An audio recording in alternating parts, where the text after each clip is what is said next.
Good day, everyone. As you can see, the title of my presentation today will be the relationship between postmodernism and South African historiography.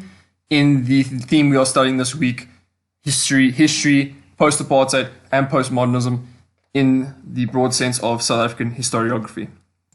Right, so firstly, I just want to highlight what exactly postmodernism is. And it is actually a branch of philosophy, of philosophical thought that emerged from the Enlightenment period, bringing rise to what can be coined as modernism, challenging the very ideas that have been put in place by society and with specific reference to the Catholic Church, and postmodernism, seeking to actually challenge those intellectual productions that have been produced from this method of thinking. During the 1930s, the historical profession was challenged by the prospect of relativism, questioning the prospect of the objectivity of the human past, essentially stating that history couldn't be checked against the past because the past had already happened, and therefore historians the only way historians could produce the past was by comparing historical texts, to other historical texts, and therefore bringing rise to this question of objectivity. It was philosophers like Benedetto Croce who maintained that no scholar could avoid the practical problems of the present in their preconceptions of the past. And this brings rise to the objectivity debate that we are very familiar with today. Postmodernism is born essentially through this objectivity debate. Now, it's important to state that not all narratives of postmodernism account for the same argument, but the general consensus is that Western society has undergone a shift from the modern to the postmodern, questioning the theories that were put forward by intellectuals. So therefore, postmodernism can actually be applied to many fields of study, and when it is applied to the study of history, it is mostly centered around this debate of objectivity. In this way, postmodernism is very similar to post-structuralism. Post-structuralism is also a branch of philosophy that builds upon and rejects ideas within an intellectual project. So when you specifically apply it to history, it can build upon certain ideas put forward by historians, but also reject ideas depending on the way it is applied. It being a very philosophical element, I thought this cartoon actually helped me understand it a little bit better. As you can see, you ran the red light moron, and that's your conception of the color red, basically questioning the theory or the idea of what is the color red. It being a production of intellect. Right, so postmodernism and its challenges to historiography. So as I spoke about in the previous slide, postmodernism has challenged the very essence of history as an academic discipline. Some historians, however, have embraced postmodernism and have seen it as an advantage into possible insights for further historical discovery, bringing in the idea of questioning certain aspects, bringing light to different avenues of discovery and intellect.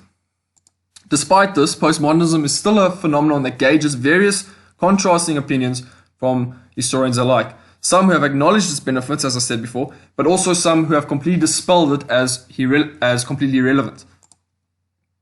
Postmodernists argue and they insist that all history is more or less ideological and it always has some sort of theoretical base, these hidden ideologies within these texts, and we will get to how these hidden ideologies are questioned by postmodernism.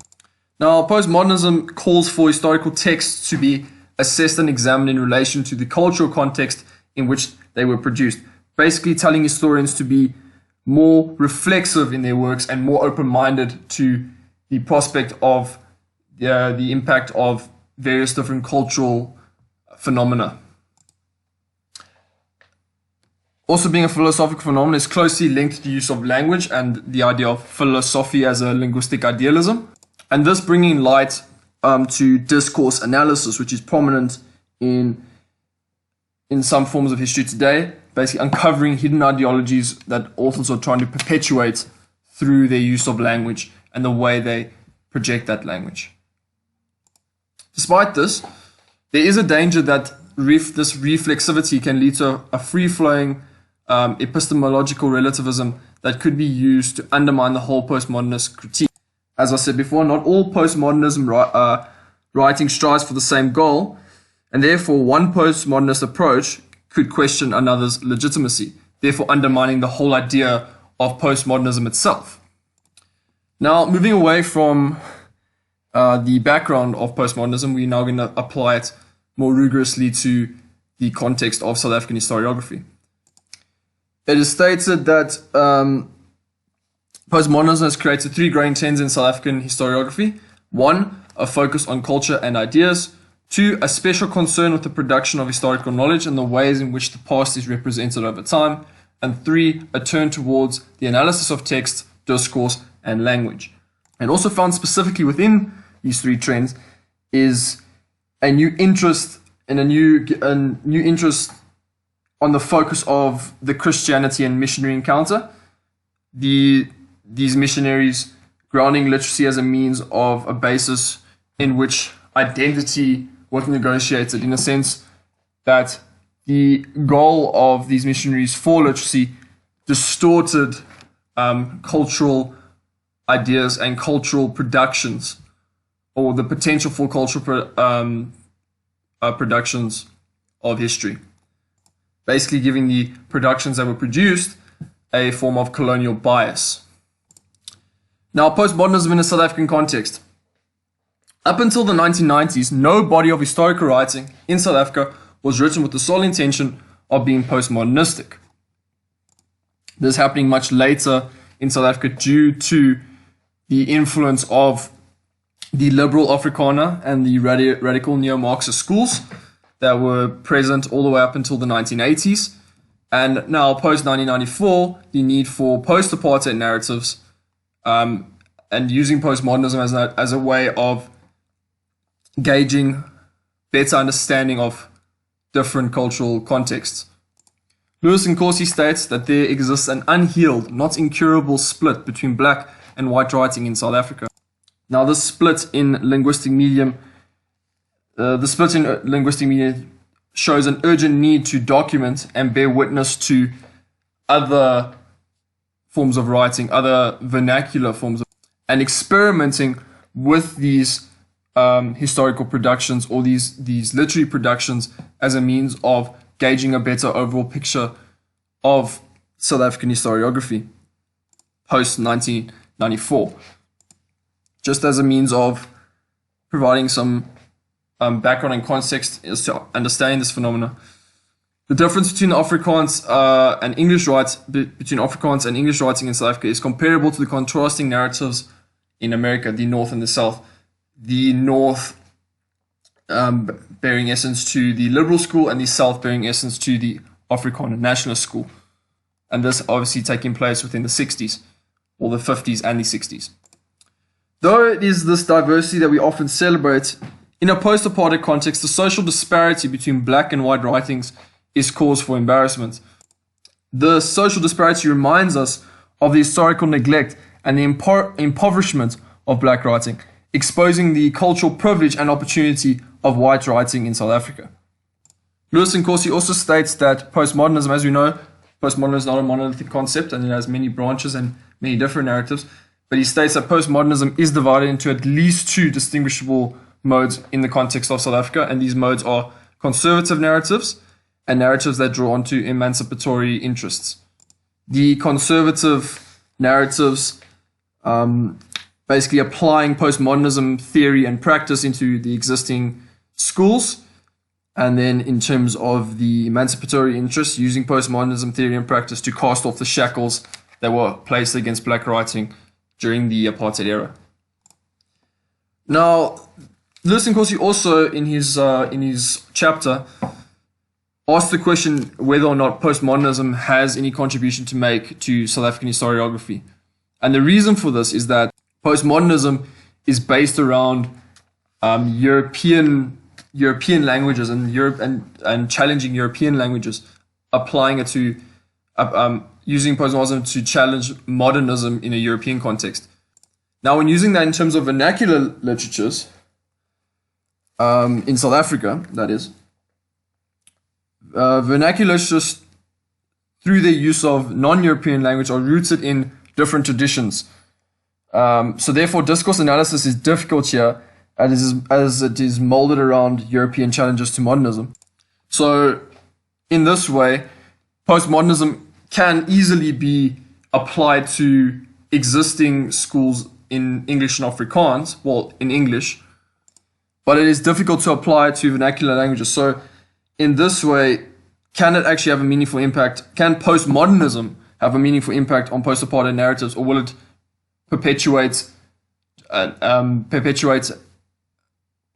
corrections or minor corrections to the histories that are already being produced in the Afrikaner and the English liberal schools? Now we're just going to take that thinking a little bit further and analyze black writing in South Africa. Black writing has been subject to a claustrophobia of internal colonialism.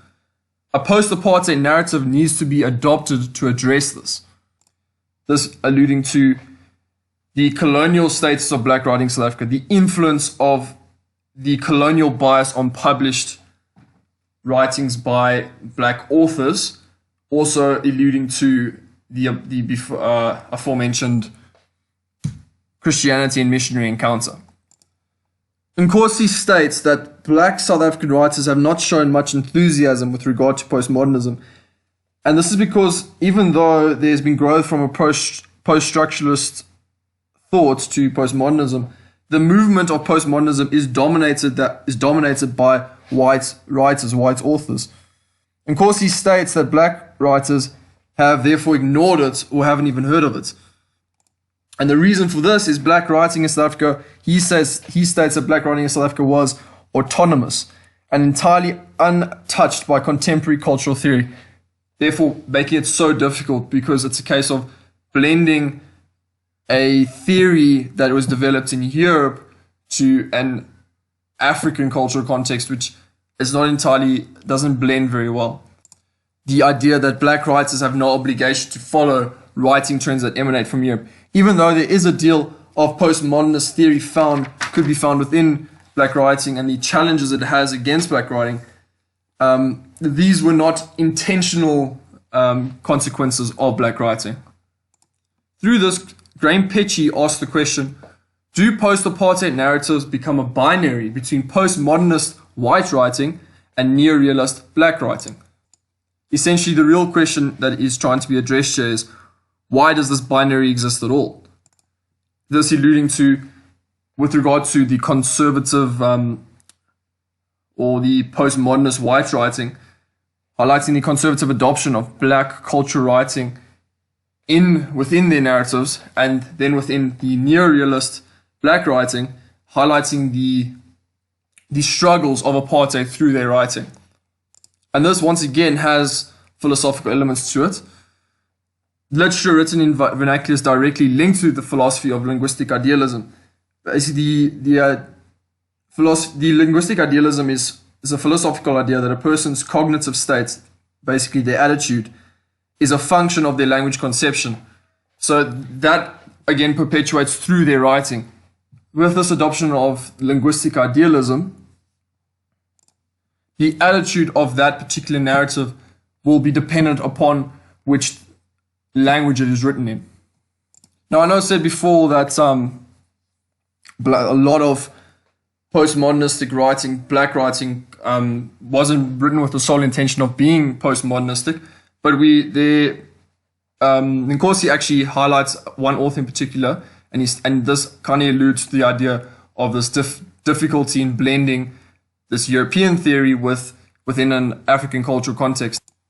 So again, we speak of the influence of missionaries on literacy in South Africa raises the question of what would a genuine black postmodernist narrative look like, based on the fact that, once again, this missionary work limited black writing and distorted their opinions into a colonial bias. One Zulu poet, B.W. Vilakazi, attempted in the 1940s to modernize Zulu poetry by applying European norms to it, using poetic devices such as stanzas and rhyme scheme. As stated before, these languages were constructed completely differently to European languages, and therefore applying European writing norms to South African vernacular writing norms, they don't blend very well, and therefore Vilakazi's attempts actually failed.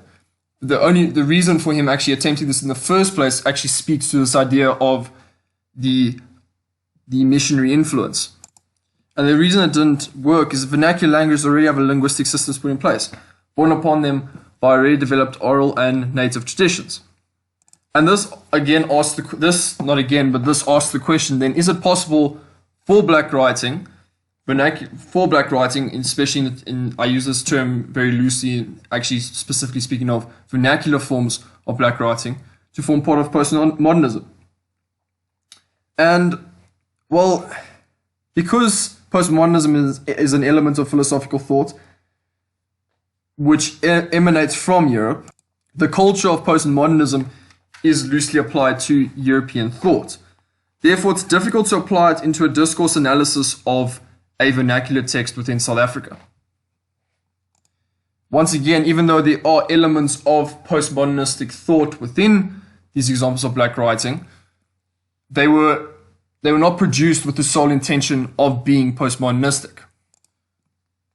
So in conclusion, postmodernism began to affect the historical discipline during the mid to late 20th century. In South Africa, we analyze postmodernism in tandem with post-apartheid narratives based on the inclusion of narratives based on the inclusion of narratives other than the meta-narratives that are projected by the Afrikaner settler school and the English liberal school. There are fundamental difficulties in applying postmodernism to South Africa, specifically in the analysis of vernacular languages. This poses the question with the application of postmodernism. Rather, let me rephrase. This poses the question that will the application of postmodernism in fact do more harm than good in terms of post-apartheid narratives? Again, speaking towards the conservative adoption of these narratives. And therefore, in a complex cultural society like ours, the term postmodernism can be loosely applied to many forms of writing. Therefore, South African historians should approach the term with the understanding that its implications could differ invariably. Thank you very much for listening. I look forward to our discussion tomorrow, or on Wednesday, if you're watching this on Wednesday. And these are the sources used to make this presentation. Thank you very much.